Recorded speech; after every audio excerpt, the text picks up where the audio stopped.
All right, friends, we are back, and I wanted to take you one step further than last time. Last time I taught you about fishing reels.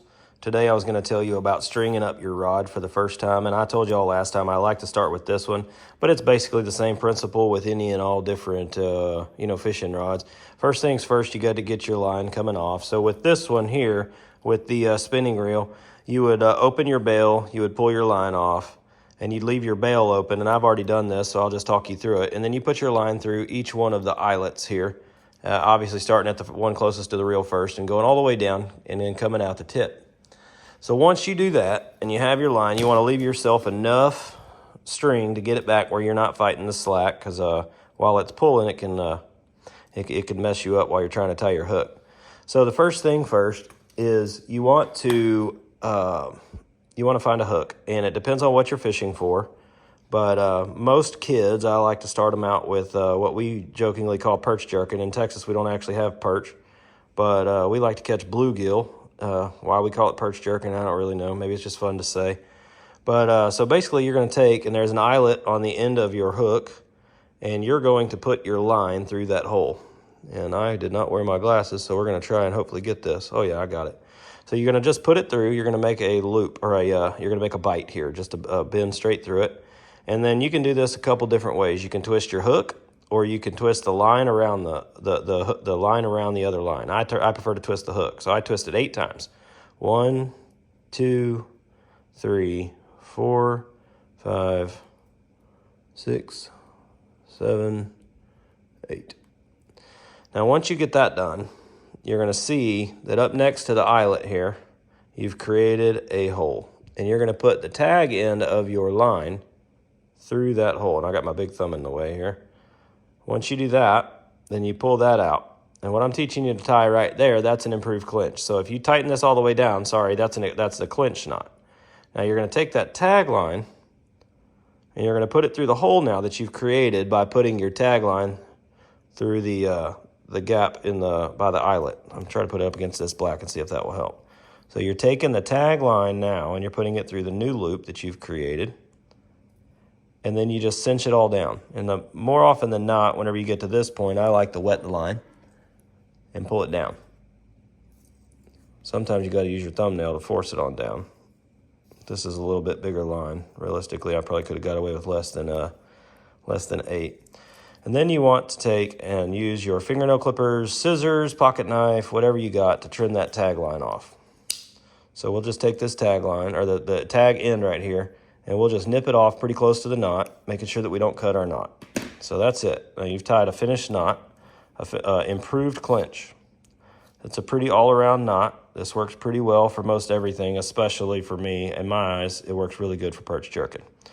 So the next thing that you'll want to do is you'll want to put some sort of sinker on here.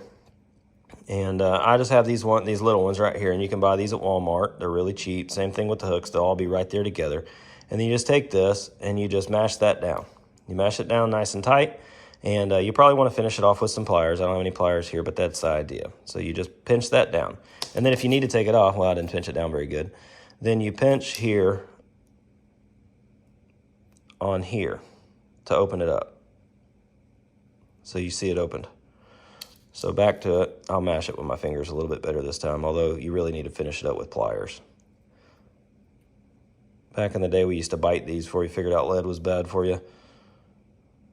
And then you figure out how deep you want to fish. For bluegill fishing, I like to go around 1.5 feet. Something to think about with kids is if they're going to be casting, the longer it is, the harder it's going to be for them to keep track of it. So I like to run it, especially if I'm showing kids how to fish, I like to run it no more than 18 inches. And perch are really, or bluegill are really forgiving as far as depth. You know, they'll come up and bite it if they're hungry. And the good news is you just put that bottom through there. And then, oh, I missed. I'm trying to look at the camera and not looking at the line. All right, and then here, we come over here. We got to hold the bottom end like this and push that top down. Make 2 wraps or 3. I like 3, and then put that guy back in the hole. Well, it didn't go. Hang on. All right, there you go. So that's all rigged up, and that's set. And what happens here is then you put your bait on the hook, and you can use corn, You can use worms. You can use power bait. You can use a piece of hot dog, whatever you want. You put it on here. You go to the pond or wherever you're going to fish with the kids. You throw this out there. Whenever the fish bites here, it pulls that underwater. You pull back on the rod and you reel in, and hopefully you got a fish on the end of this guy. Now, something that struck me, and I'm going to try to tie it back to the little guide message here, is on this knot. If you'll notice, I twisted that up a whole bunch of times. And if you only do it once or twice, you'll see that it just slips off and breaks.